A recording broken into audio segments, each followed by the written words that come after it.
내가 이를 위하여 왔노라 라는 제목으로 함께 말씀을 나눕니다. 예수님은 아침에 일어나실 때에 해가 뜨기 전에 가장 일찍 일어나셔서 사람이 없는 한적한 곳으로 가십니다. 그리고 그곳에서 기도하셨습니다. 이러한 기록은 성경에서 여러 군데를 찾아볼 수 있는데요, 사람들마다 아침에 일어나서 맨 먼저 무엇을 하느냐, 사실 그것만 봐도 그 사람의 가치관이나 생활 습성을 약간은 짐작할 수 있지 않나 생각이 듭니다.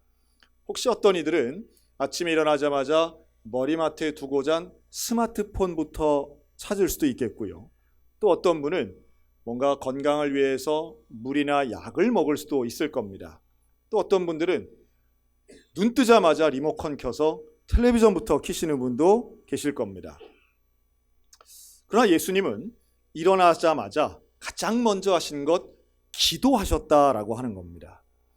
사랑하는 성도 여러분, 우리의 인생에 있어 가장 중요한 순간에 맨 앞에 기도를 두는 저와 여러분들 되시기를 주님의 이름으로 권면합니다. 이렇게 표현하고 싶어요. 우리 예수님처럼 기도하셨으면 좋겠습니다. 예수님처럼 기도한다는 것, 예수님의 기도와 다른 사람들의 기도는 차이가 있습니다. 제가 최근에 본 다큐멘터리에서 한 산사의 하루를 이렇게 촬영을 했더라고요. 절이죠. 산속에 있는 그 절에 승려들의 생활을 이렇게 기록을 한 건데요, 승려들은 새벽 예불을 드리기 위해서 아침에 일찍 일어납니다. 이제 공양이라고 해서 식사를 준비하는 승려들은 더 일찍 일어나는데요, 새벽 2시 40분에 일어난다는 거예요. 그럴 때는 잠은 언제 자나, 또 저도 매일마다 새벽 기도하는 입장에서 저희 집 앞에도 이렇게 절이 있고 하지만 저분들보다 내가 좀 더 기도해야 되지 않나 하는 인간적인 경쟁심이 있을 때도 있어요. 그런데 그걸 보니까 더 일찍 일어나는 경쟁은 하면 내가 죽겠구나 하는 생각도 들었습니다. 그리고 새벽 예불을 드리는 거죠. 물론 승려들이 거기에 참여합니다.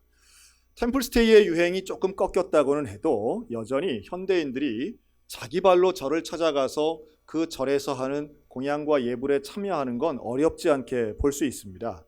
그런데 제 관심을 끈 것은 그분들이 열심히 잠도 안 자고 아주 허리를 숙여가면서 절을 하고 기도하는데, 이제 PD가 묻죠. 뭘 위해서 그렇게 기도하셨습니까? 그들의 기도의 내용은 크게 보아 두 가지로 압축될 수 있습니다. 첫째는 소원 성취. 두 번째는 내면 수양, 이렇게 볼 수 있다고 생각이 들어요. 소원 성취 쪽은 큰 관심이 없습니다. 모든 종교의 기도에 그것이 다 있으니까요. 오히려 소원 성취가 너무 강력하게 가면 샤머니즘 쪽으로 빠질 가능성이 있습니다. 하다못해 점쟁이를 찾아가는 이유도 이 비슷한 이유죠. 그런데 현대인들에게 매력을 느끼게 하는 것은 바로 이 내면 수양의 면입니다. 그래서 가서 가부좌를 틀고 앉아서 그 풍경의 소리를 듣고, 또 때로는 목탁 두들기는 소리나 아니면 스스로도 얼마나 대견하겠습니까? 바쁜 도시의 삶을 뒤로하고 그 안에서, 산사는 되게 그런 절들은 포장도 안 하지 않습니까? 꼭 모래마당을, 흙마당을 만들어서 비질을 하잖아요. 낙엽이 떨어져 있는 그 앞에서 이렇게 가부좌를 틀고 앉아 있으면 그분들이 그러는 거예요. 마음의 욕심도 번뇌도 고민도 다 사라져서 평안함을 느낍니다. 너무 행복합니다, 이러는 거예요. 그게 나쁘다는 이야기는 아닙니다. 그런데 이러한 기도와, 즉 소원 성취, 내면의 평안, 이거하고 지금 예수님의 기도가 과연 어느 부분에서 공통점과 차이점이 있을까 하는 말씀입니다. 예배당에 오시는 분들 중에도 그런 분들이 있습니다. 교회 오면 마음이 편합니다, 이런 분들 계세요. 얼마나 편한지 그냥 주무시는 분들도 아주 간혹 이제 있는 거죠. 그래서 교회에 오면 마음이 편안하고 걱정 근심이 생각나지 않아서 나는 교회 갑니다. 혹시 이런 분들이 계시다면 기도에 대한 내용은 아주 일부밖에 모르고 때로는 오해할 수도 있다 하는 생각에서 오늘 예수님의 기도를 약간만 소개합니다. 여러분, 예수님의 기도는요, 소원을 성취하기 위해서나 혹은 내면의 평안을 위해서 자기 수양 차원에서 하시는 기도가 아니었다라고 하는 겁니다. 예수님의 기도는 기도를 가르치실 때도 마찬가지고 주기도문을 통해 우리에게 말씀하신 바도 마찬가지지만 결국 하나님의 뜻이 이 땅 가운데 이루어지도록 하나님의 뜻을 알기 위해 주님과 대화하는 통로요. 그래서 우리는 늘 쉬지 않고 기도하며 하나님의 뜻을 간구하고 그것은 내 소원이 성취되는 게 아니라 하나님의 뜻을 이루어 드리는데 우리의 기도에 주요한 목적이 있다라고 하는 거예요. 좀 다르죠? 내 소원 성취가 되는 것은 일종의 보너스 같은 것입니다. 그러나 깊이 있는 기도, 또 먼저 기도하는 사람, 그리고 이 기도가 일상화가 되고 생활화가 되어서 언제나 기도하시는 분들의 공통점이 있다면 기도의 제목이 거의 유사합니다. 100명이 기도하면 100명의 기도가 다 다를 수 있겠죠. 소원 성취라면. 그러나 주의 뜻을 위하여 기도하는 사람들의 기도는 거의 유사한 것을 발견합니다. 그런 면에서 우리는 기도를 맨 앞에 두어야 됩니다. 그래야 내가 행하고자 하는 바가 기도를 따라가야 되는 것이에요. 하나님의 뜻을 따라가게 하기 위해서는 시간적으로도 먼저 기도하고요. 또 순서적으로도 먼저 하는 게 중요합니다. 그래서 기도 열심히 하시는 목사님들 보면요. 어딜 가나 기도하시더라고요. 그러니까 어디 식당에 가서 식사 기도하는 게 아니라 식당에 들어가면 먼저 그곳에 왔다고 기도하시는 거예요. 또 어느 집을 가도 기도하시고 뭐 하다못해 고속버스를 타도 앉아서 기도하시고 꼭 시험 보러 가는 것만 기도가 아니라 우리의 일상의 삶 가운데 순간순간마다 기도하는 그러한 기도의 습성을 통해 하나님이 이 순간 나를 원하시는 게 무엇인가 그렇게 기도하면 먼저 기도하는 사람은 항상 기도할 수 있는 줄로도 믿습니다. 항상 기도하는 거예요. 그렇게 항상 기도하는 사람에게 하나님이 주시는 은혜가 있습니다. 저는 인생이 좀 유명한 얘기죠. 이 항상 기도할 때 두 가지를 얘기하는데 수리 인생이 있고 정비 인생이 있다 하는 겁니다. 수리 인생은 고장이 났을 때 하나님 고쳐주세요 라는 기도입니다. 정비 인생은 뭐예요? 평소에 고장나지 않도록 정비하는 겁니다. 뭐가 더 지혜로운 인생일까요? 당연히 정비하는 인생일 것입니다.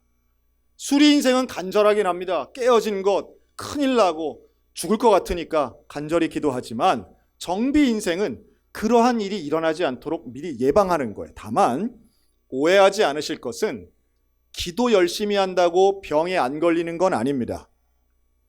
병이나 사고는 기도를 해도 일어날 수 있습니다. 뭘 예방하느냐, 무엇을 가지고 정비하느냐 하면 죄 때문에 유혹에 빠져 죄 때문에 타락하여 생기는 일들을 이야기하는 겁니다. 항상 기도하면 우리는 하나님의 뜻으로 무장하고 하나님의 말씀으로 무장하여 이 험한 세파 속에 있는 수많은 유혹과 수많은 미혹 속에서 온전한 하나님의 길을 걸어갈 수 있어서 그 미혹에 빠져 멸망하지 않고 온전히 주의 뜻대로 거룩한 사명 따라 살게 될 수 있는 줄로 믿습니다. 그래서 예수님의 기도를 요약하면 이거예요. 한번 따라 하실까요? 먼저 기도합니다. 항상 기도합니다. 사명 따라 기도합니다. 그래서 마음의 평안이 중요한 게 아니라 하나님의 뜻을 이루어 나가는 게 중요합니다. 마음의 평안을 얻으려면 관계 다 끊고 산꼭대기에 올라가면 오히려 평안할 가능성이 있습니다. 그러나 예수님은 반대를 택하십니다. 예수님은 언제나 사명에 집중하십니다. 나의 편리보다 하나님의 뜻에 집중하는 거죠. 우리의 인생이 그런 인생 돼야 됩니다. 그래서 기도하고 있는 그 한적한 곳에 가셔서 기도하시는 예수님에게 제자들이 찾아와요. 그리고 뭐라 그러냐면 예수님, 모든 사람이 주님을 찾고 있습니다.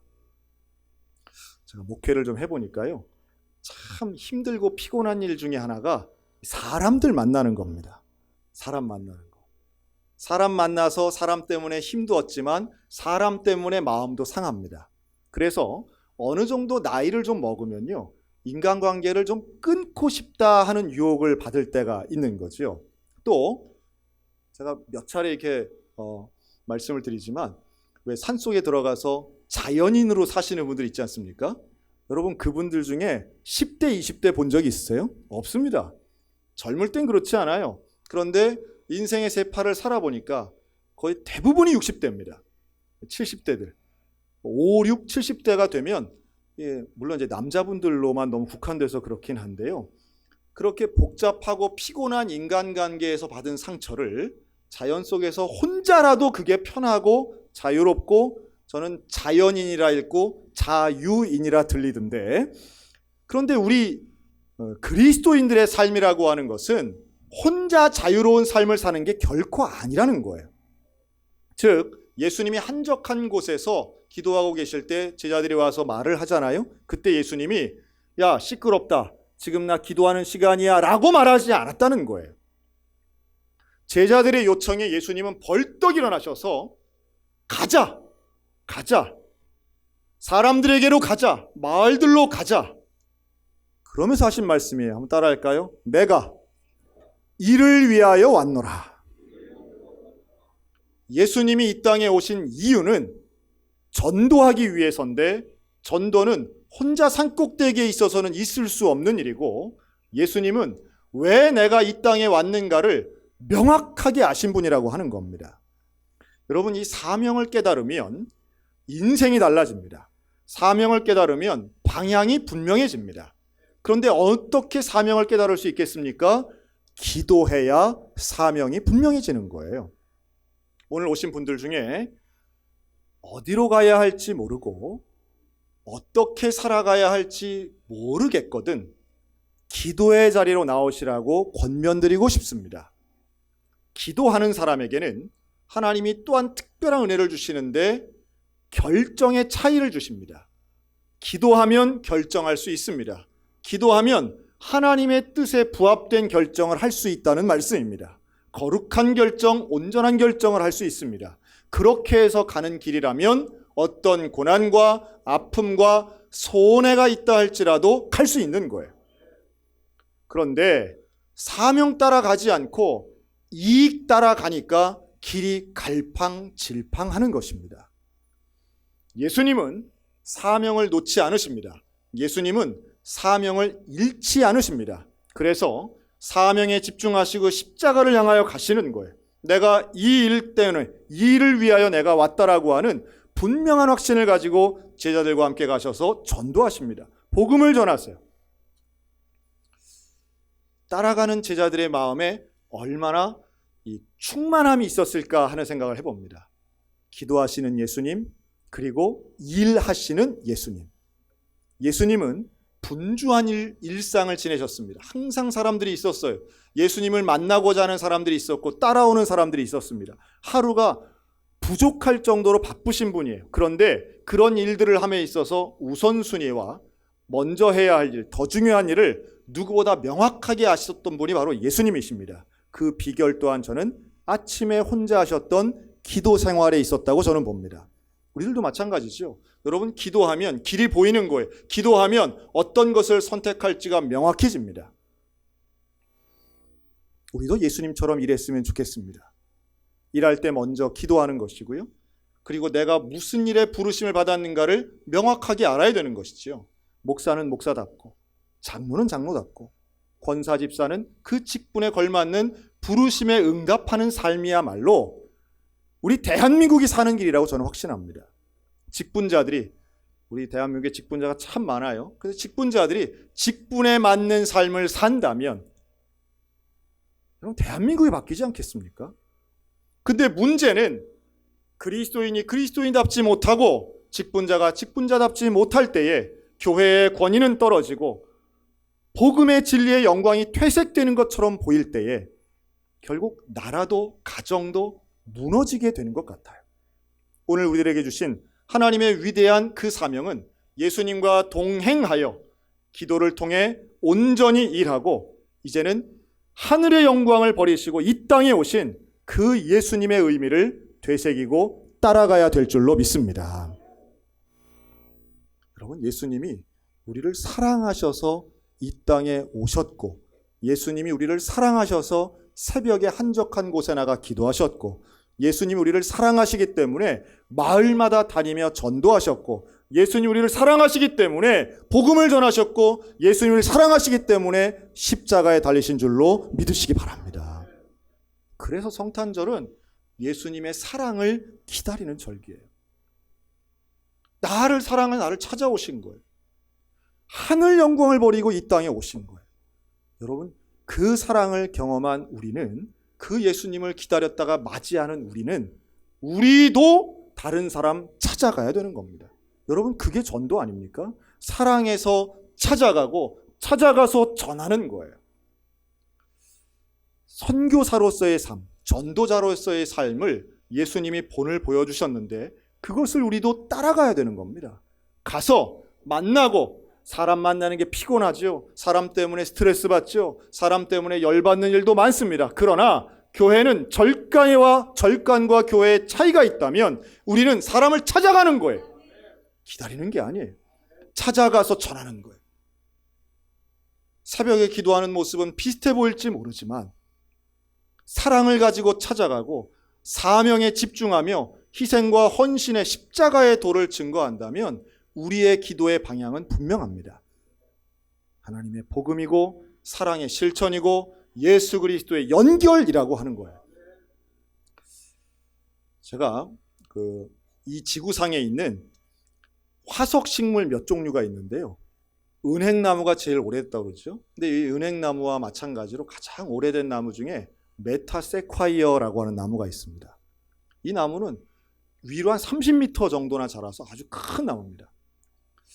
옛날엔 더 많았다고 하는데 지금은 이 메타세콰이어가 있는 곳이 관광 명소가 될 정도입니다.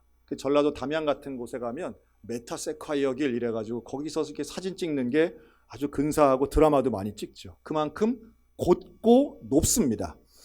근데 이 나무는 원래 어디가 가면 제일 많으냐 하면 이 타이거 지역이라고 해서 이 식물이 자랄 수 있는 북방 한계선이 있습니다. 1년에 250일 정도 눈과 얼음으로 덮이는 아주 추운 지역. 여기에 이제 메타세콰이어가 많은 거예요. 그런데 그곳은 바람이 많이 부는 거예요. 그렇게 30m나 키가 자라는 나무 같으면 우리 상식에 뿌리가 어떨까요? 뿌리가 깊고 클까요? 아니면 얕고 작을까요?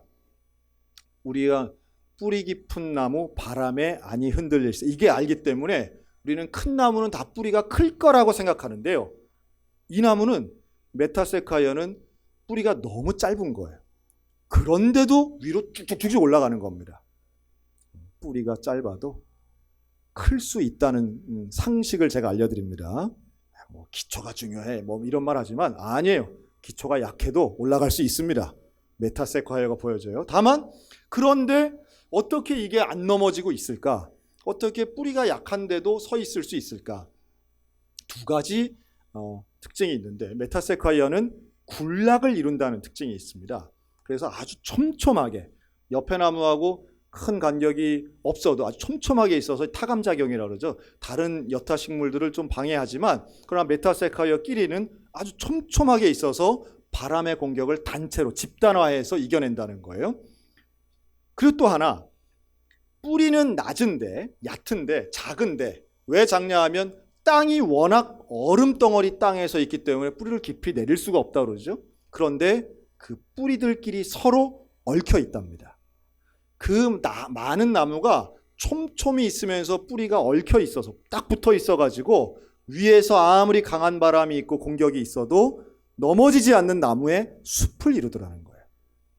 자, 무슨 말씀이냐면 연결의 힘이 이만큼 강력하다는 겁니다. 여러분, 가족이 하나 되면 가정의 문제 해결될 줄로 믿습니다. 국민이 하나 되면 한 뜻으로 한데 뭉치면 그 어떤 문제든지 헤쳐 못 나갈 게 없겠죠. 그런데 사람끼리의 연결도 힘과 능력이 있는데 우리와 예수 그리스도가 연결이 되면, 우리와 하나님이 연결되어 있으면 인생의 어떤 고난도 승리하게 될 줄로 믿습니다. 죽음의 권세도 이기신 그 예수님과 내가 연결되어 있어야 된다는 말씀이에요. 여러분, 평생토록 예수님과 연결되어 있는 기도의 사람, 사역의 사람이 되시기를 주님의 이름으로 축원합니다. 전도는 나와 연결되어 있는 그 예수님을 다른 사람도 연결되도록 애쓰는 거예요. 소개하고 노력하고 기도하고 애쓰는 거예요. 우리가 그러한 1년을 지내왔지 않습니까? 전도하고 선교하고 선교지 가고, 이러한 전도의 일생이 결국은 나만 잘 사는 게 아니라 하나님이 정말로 원하시는, 내가 이를 위하여 왔노라가 하시는 그 예수님의 소원과 말씀을 이루어 드릴 뿐만 아니라 우리의 이웃이 함께 구원받는 일입니다. 여러분, 이 선교사의 사명, 전도자의 사명 잊지 않고 평생토록 실천해 나가는 저와 여러분들이 되셨으면 좋겠습니다. 간혹 그런 분들이 계세요. 교회에 와서 나는 안식을 누립니다, 뭐 이런 분들이 있습니다. 쉬는 거죠. 평안하게 쉬고 또 평강을 누리고, 마치 기도 자체의 목표를 내 내면의 평안에 두는 것과 비슷한 분들이 있습니다. 날 건드리지 마세요. 날 귀찮게 하지. 나는 남과 섞이는 거 싫어요. 그런데요, 예수님은 어떻게 안식하셨을까요? 예수님은 어떻게 쉬셨을까요? 예수님은 아무것도 안 하고 그냥 숨어 있는 게 쉼이었을까요? 그렇지 않습니다.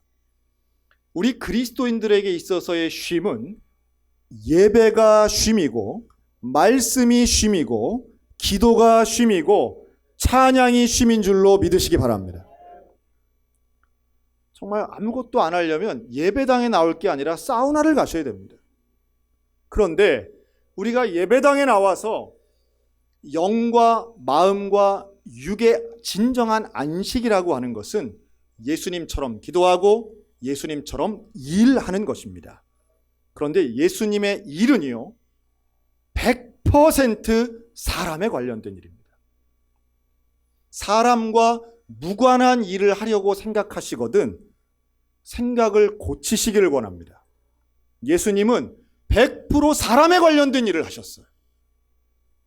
병자를 만나면 고치시고, 사람을 만나면 가르치시고, 복음을 전하시고, 그러다 때로는 스트레스도 받으시고, 때로는 열받기도 하시고, 때로는 도망다니기도 하시고.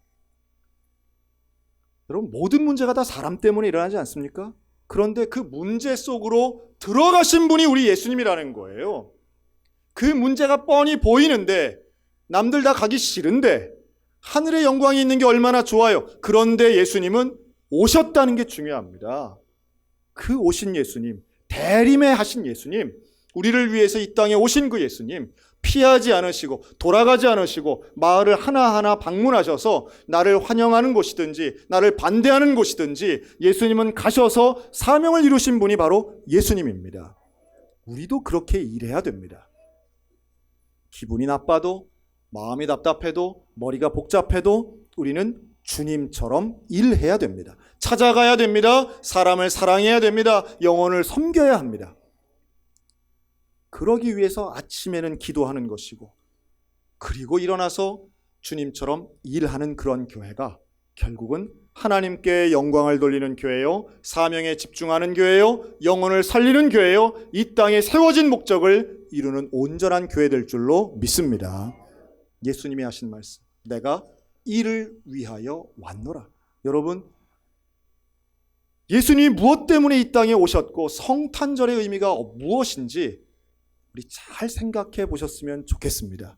교회는 마음 편히 다니는 곳이 아니라 예수님 따라 다니는 곳입니다. 그리고 인생은 내 마음대로 사는 것이 아니라 주의 뜻대로 살아가는 것이 영광된 삶입니다. 그 사명에 집중하여 오늘도 앞으로 일생 가운데 우리 주님 앞에 이를 위하여 내가 탄생했고, 이를 위하여 내가 주님과 동행했고, 이를 위하여 나는 헌신했습니다 라고 고백하는 충성된 종, 하나님의 거룩한 일꾼들 다 되시기를 우리 주님의 이름으로 축원합니다.